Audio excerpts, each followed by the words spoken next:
All right, good morning, everybody. My name is Chad West. I am here with my brother from another mother, Michael Gardner, and super excited. How was your Christmas, brother? It was great. It was great. First South Carolina Christmas. First All right, in now tell everyone you just moved from St. George, St. Utah, George. South Carolina. My wife has a couple of kids and grandkids out here, and we were in St. George, and I knew she wanted to be closer to family, and St. George and South Carolina are quite a ways away, so we just chose to move and do what we were doing there, but do it here. And what are you doing? Oh, coaching, hypnotherapy, and working too. Looking for something that would be steady while I build up coaching clientele. Or And YouTube cloud, right? Or YouTube business. yeah, yeah. All right. So I've got some things in the works too that I'm going to be doing to mass market, but that's coming. And just kind of checking out South Carolina. Never been here. My wife had, and it's different. Um, it's quite a bit different. But I haven't been here in the hot soup summer, what they call hot soup weather, where it's Yeah. humid and very hot. But just like in St. George, you stay inside, have your air conditioner cranked up, and you, but we'll see how it goes there. But it's so far it's been great. It's great Brother, to I'm from have. Wisconsin, man. I'll tell you what, when you experience the the true like wind chill factor and you experience the true humidity, Uh-huh. it's a totally different story. Oh yeah, we went to the beach, and it's about 70-75% humidity. The weather was 50 degrees, which normally is not a big deal. I can go out in shirt sleeve weather, but no, it was cold. Yeah. No, and that's only at 50 degrees. So, but anyway, so far it's been great. Yeah. In fact, I just got a friend of mine that's from where I'm at in Lake Geneva, Wisconsin, and they're saying they sent a screenshot of the weather channel. It says that it feels like -9 below.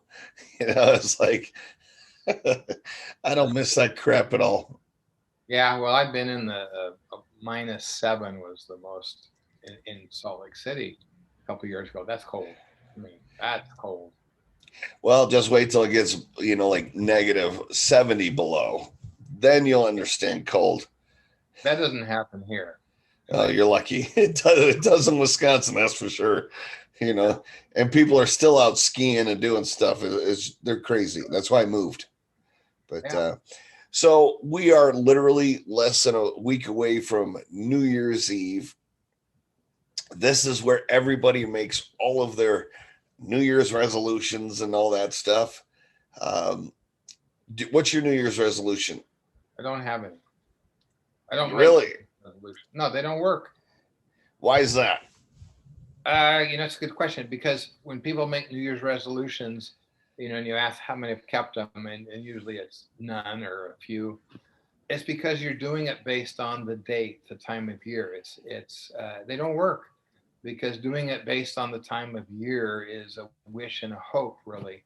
If you really want to affect a shift in your life, it's something that comes internally, not predicated by a calendar, but it's something inside of you that just it prompts you, it gnaws at you, it eats at you, and internally something says this gets to happen, and you create it because that's what you're driven for. That's where you're focused. I'll give you an example. Moving to South Carolina, uh, Kathy has a son that was out here. He retired from the military, and they had been here, stationed here for a while, and they decided to put down roots here. And she has another son that was in California that he wanted to get out of California. I don't know why, but I do actually know why. But they were looking at Coeur d'Alene, which was like, yeah, that'd be cool, because we were gonna uh, probably go with where they go, because we're, like I said, we're in St. George, and there's nothing keeping us there.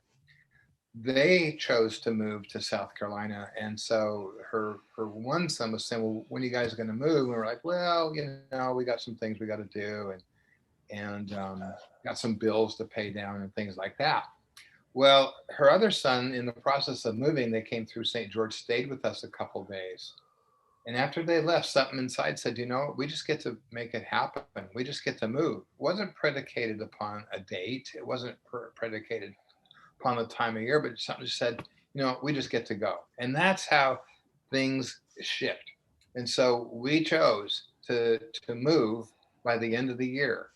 We still have the same bills we had, but we chose to focus and we're going to move. We don't know how, but things just sort of started falling into place. And as we took it step by step, things started to emerge to us as far as what we could see as possibilities. And we were just like, yeah, we're going. And there was no question, we're going. That's how resolutions happen. It's when something inside of you clicks and you say, this is happening, I'm doing it. Like I posted a picture of me and weight loss, and it's been a 4-year process, and people are like, yeah, that's really inspiring, that's great. But how did that happen? Well, something inside of me clicked and said, this is, I was 320 pounds and I'm getting older. And I'd seen my dad kind of waste away, gaining weight and sitting around and all that. It's like, yeah, I don't want to be that. I don't want to be that. But it was really sort of casual. But something inside of me clicked. And that's where shift comes from. It's when something inside of you, you just get it. You feel it. It's something you can't describe, but it says, okay, I get to shift things. And so I shifted how I ate. It wasn't torturous in any way. And I found out where I could, stray and come back. And over the course of 4 years, I've dropped 95 pounds, and I've got another Awesome. 25 to go. But people say, how did you do it? Well, it wasn't the how, it was the what inside of me clicked. And when you have that what, you find a way, and you find a way that works. So it wasn't torturous. I wasn't starving myself or anything like that. I wasn't depriving myself. I just shifted the way of my lifestyle, um, and found a way to eat, not a diet per se, but I mean, you can call it a diet. But when we do diets, we can't wait to get off the diet. I found a way to eat that I could live with and enjoy, and at the same time be able to, have pancakes here and there, something like that. And I enjoyed the holidays. Um, but something inside of you just says, I'm doing this. It's just like moving to South Carolina. Yeah, we're going to go someday. But something inside clicked when her son and daughter-in-law and their kids came by, because like, I want to be with them too. Let's just go. Let's find a way to go and go. We can do out there what we're doing here. And so that's what we're doing. And now my wife has a job. I'm applying. It's I don't know anybody out here, so usually every job I've ever had has come through some reference. Not that I didn't have the skills, but something that people say, hey, this guy would be good for this job. Well, I don't know anybody out here, so it's it's a little more challenging. But I'm getting more clear on my intention to where I get to find a job. And at the same time, I'm going to create a clientele of coaching and hypnotherapy, plus other things, and for the long term, um, to make things happen. But that's why New Year's. Why do New Year's resolutions not work? It's not that it can't work, but if you do it based on the time of year, and this is what we do, and then, the joke, ha ha ha, how many kept them? No, I didn't. Yeah, that's funny, ha ha ha. But the reason we don't is because it's not real for us. It's not something that lives within us where we say, I'm doing this. That can happen any time of the year. And when it happens, there's no waiting. It's like, okay, I get it. I get to lose weight. Well, I'm going to wait till the first of the year. No, you're not. Not if you get it. You're starting now. We're going to move. Okay, well, we're going to do it, someday down the road. No, when we got it, it's like, no, we're going to move, and we're going to do it before Christmas. We're going to be back there for my wife to be with a couple of her kids and their families by Christmas. And we did.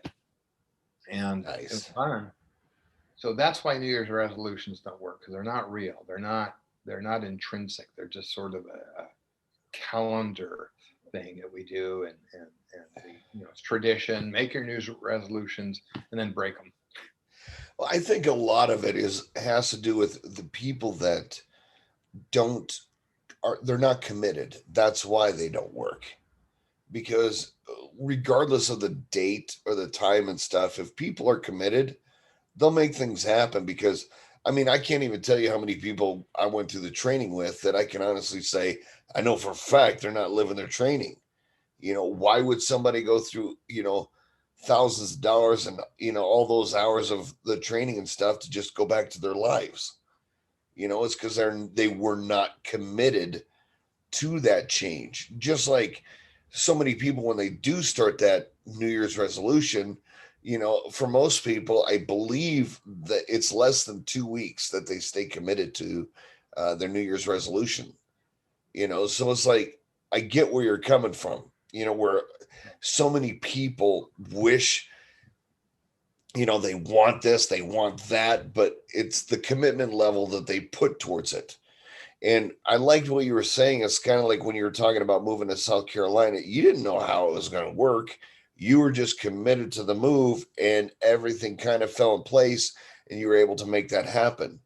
Mhm. That's, taking action. That's where it starts, is taking that action. Because you could wish, for a million things. You could wish for this, wish for that, and I'm going to make my New Year's resolution this. I'm going to make my New Year's resolution that. But it's like my grandpa used to say, that's like pissing in the wind. You're either committed or you're not. You know? Yeah, but and that's what I'm talking about. The commitment comes from within. It's not Yeah. based on the calendar, and it's usually there's some sort of catalyst that happens that creates that, where something just hits you. Like when her kids came and stayed with us. When they left, I felt such a void because it was so fun to be around them. It's like, okay, we're doing this, and that wasn't something I forced on myself or I was trying to hype myself into. It was just something that came alive for me, and it really was important for me, for my wife, because I saw how happy she was, and I really got how happy she was being around them. The one thing I told her a couple of years ago, I said, I want to support you in being close to your family, but I won't live in California. I grew up there, but no, I got out of there, escaped, and I'm not going back. So we talked about, where we could live that would be relatively close, like within 2 or 3 hours of them, and all that kind of stuff. But nothing really lived for me. But when her son, they had something happen where he's like, we got to get out of here. We are not going to raise our kids in this environment. And when that happened, it's like, okay, I know we're going to go where they go, but they weren't sure where they talked about Coeur d'Alene, but the job prospects, they're younger and they got careers to look at. They can't just go and retire. So Coeur d'Alene would have been great. Oh, would have loved it. but the most important thing was not about where, but it's about who. Who are we going to be with? When they said South Carolina, they were going to go there. It's like, okay, I guess we'll go there, but South Carolina, let alone Goose Creek. I never would have thought I would have lived in South Carolina, let alone a city called Goose Creek. But when they said that, it's like, okay, we'll go there because that's what's important. But then when they came through, that's what clicked.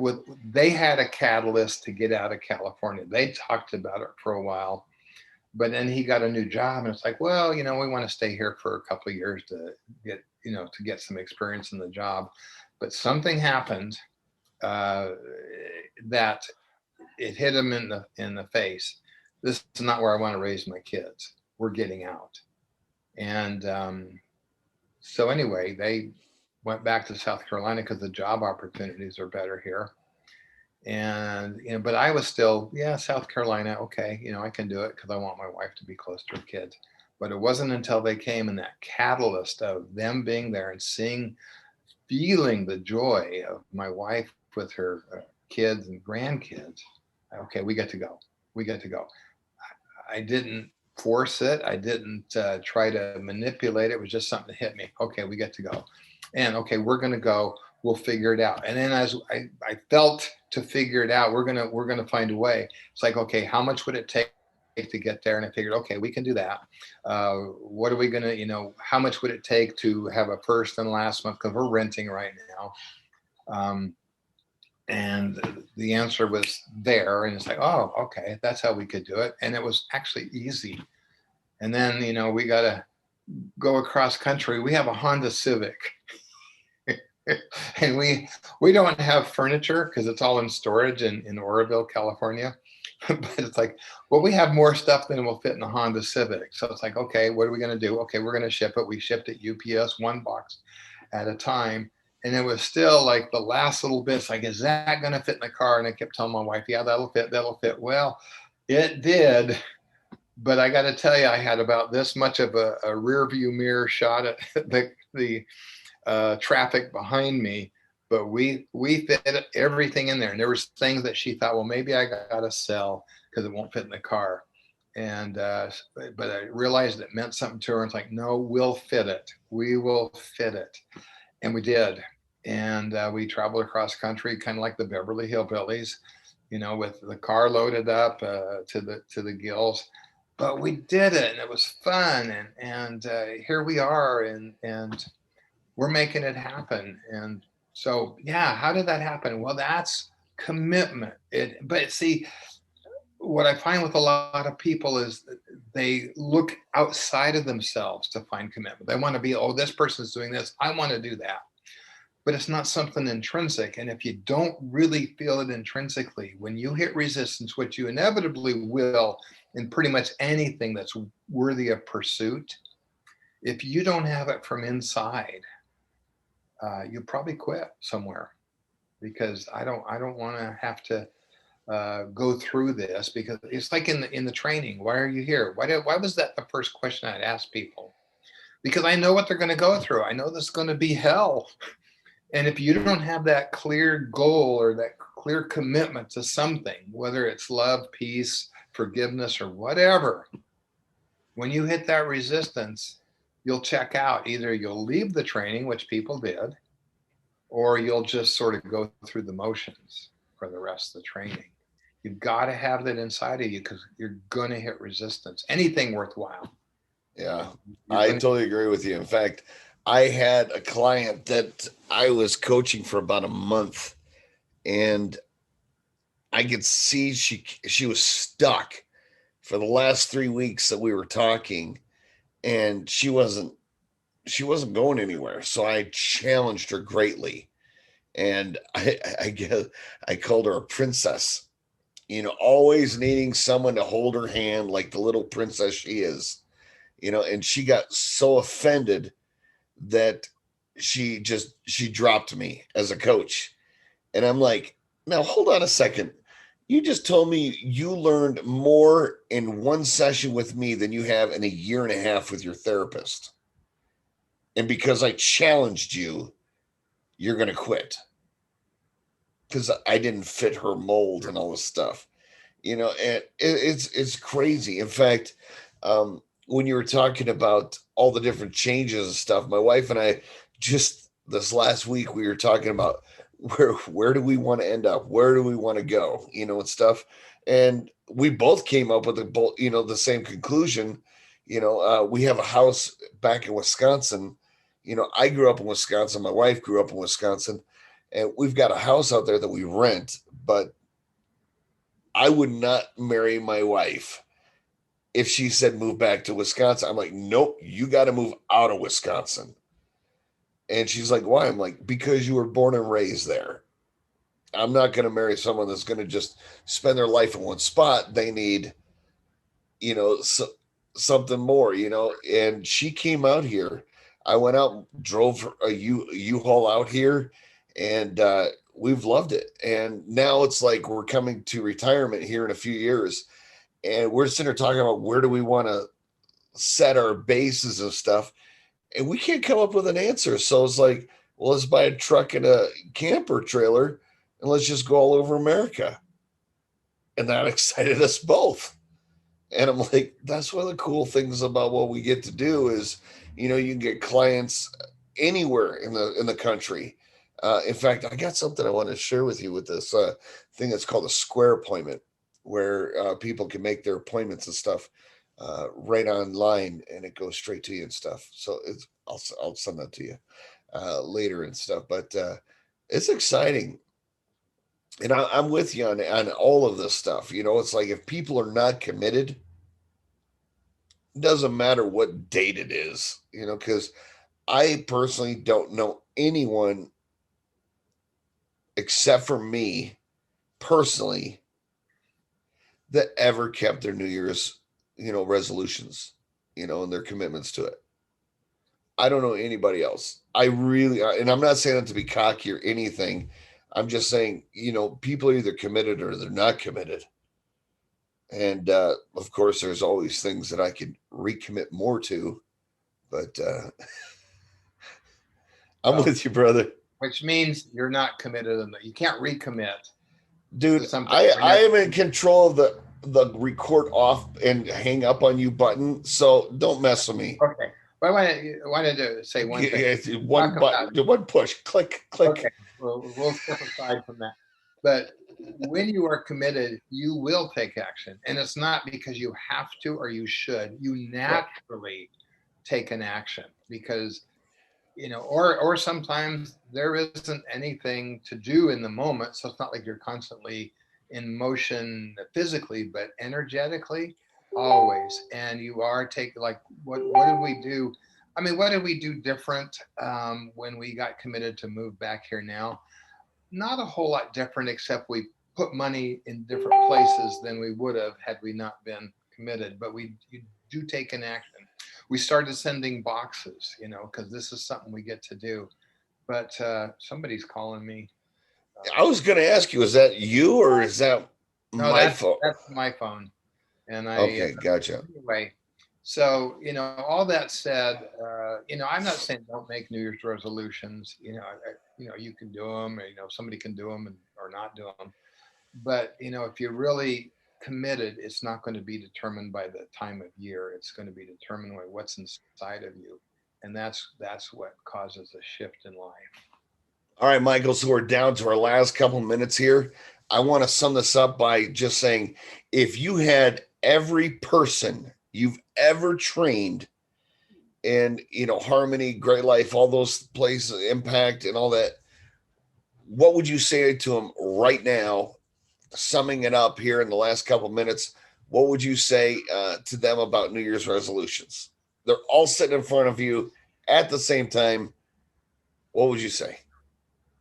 I guess what I would say is whether you do them or not, that's up to you. But don't kid yourself. The commitment comes from within. It's not about the new year. It's just something within, and it's digging inside of yourself to find that. That's how I got to be a trainer. I kept saying there's got to be more to life than this. What would I want to do? And it wasn't what should I do or what do I have to do? What would I want to do if I could do anything? And I didn't picture it training like I trained because that was a very intense environment. But I can't think of anything more fulfilling that I could have done. But I, on the pre side, I was like, no, it's a motivational trainer that makes everybody happy. I had no idea what it was that really created fulfillment for me.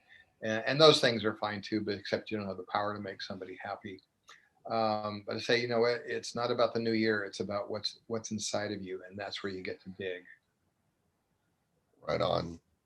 That is awesome. I appreciate you. I appreciate our friendship. In fact, I wanted to share this with you because I actually took a screenshot of this thing here. This was my little brother put this up as a post. I think it was on Instagram or something, but it was signs of a deep friend connection. Laughter is abundant. Honesty is encouraged. Vulnerability is welcome. Support is real and active. You can put your guard down. You inspire each other to grow. You give each other good advice. You help during times of struggle, and you both feel stronger. And I got to tell you, you were one of the very first people I thought of with that and everything. And I got to tell you, absolutely love you. I love our friendship. You are a brother from another mother, and just nothing but love and respect to you. And the fact that we have the technology today where we could be doing a recording here. I'm in Utah, you're out in South Carolina, couple hour difference, and we could still make this thing happen. That is just, Yeah. that's the coolest. Isn't that great? Absolutely cool. Yeah. So this is going to be our last recording for the year 2020. What do you think? How did 2020 treat you? What did you learn from 2020? 2020, the biggest thing, and it's the learning, is that in spite of circumstances, I can still pursue what I choose to pursue. Circumstances don't dictate our lives. We learn to deal with the circumstances rather than them dealing with us, unless, of course, you're in a state where your governor said you can't work. But even then, you got to find a way to deal with that works. Don't wait for government to send you a whopping $600 because you're out of work for 6 months. You got to find a way. And that's, we came across the country during the pandemic. I was aware of COVID. I had a gal that cuts my hair there. I loved her. She did it for 5 years, but she had been exposed to COVID, and I wanted to get a haircut before we left. And she told me she was exposed to COVID. It's like, okay, I'm not doing this, because the most important thing for me was to get my wife out here to her family. So you deal with the situation rather than let it deal with you. Came out here, got a terrible haircut. So I'm still looking around I have a clear intention to find somebody that can cut my hair the way I want. But you deal with circumstances rather than them deal with you. And if people would learn that, COVID wouldn't shut down any business. That's true. We wouldn't That's true. be, we wouldn't be asking the government to protect us. We would be dealing with it in a way that, in spite of COVID, life goes on. What was your favorite gift for Christmas? Having my wife here, Nice. really. I mean, we did get some things from her kids. They gave us furniture and a TV and stuff like that. But really, the most joy was knowing my wife's here with some of her kids and grandkids. Well, this was our first year. My wife and I were empty nesters. And I'll tell you what, I think I've got the greatest wife in the world there.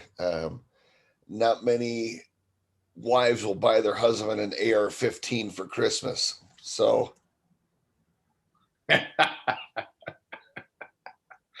Cool. Now, do you have ammo for it? oh yes, I do. Okay, cool. Yes. Cool. Good for you. For her. You did well, Chad. Yes, I did. You know what else that I got to show you this, because this is the craziest thing. I've been looking at these things for a while. This was the other gift my wife got me. Have you ever seen one of these things? No. Oh, I probably have. I mean, it's called a GoSun, completely solar powered. It's a solar oven, is what it is. Right. And it boils water. It does all that stuff. So all you need is the sun, no fire, no nothing. I'm like, that thing's awesome. That is. Yeah. And I also got a survival shovel, one of these shovels that can fold into a plow type thing, into a hoe, so to speak. But it's got like a knife and saw, magnesium stick, and a whistle, all that stuff. And you could put other things inside the tubes. And the shovel, one side of it's like a machete. And it's awesome. I mean, the strength of this thing, I'm like, it was a good Christmas. I think everything was based off of survival stuff like that. Yeah. What'd you say? You're ready for the apocalypse. I'm getting there. Getting there.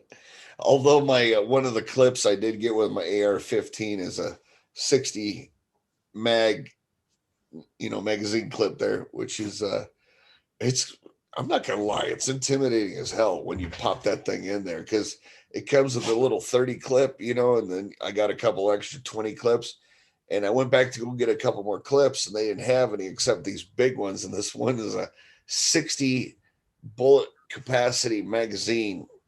And I mean, you put that thing in there, and you're just going, why? I mean, it's like it's too intimidating.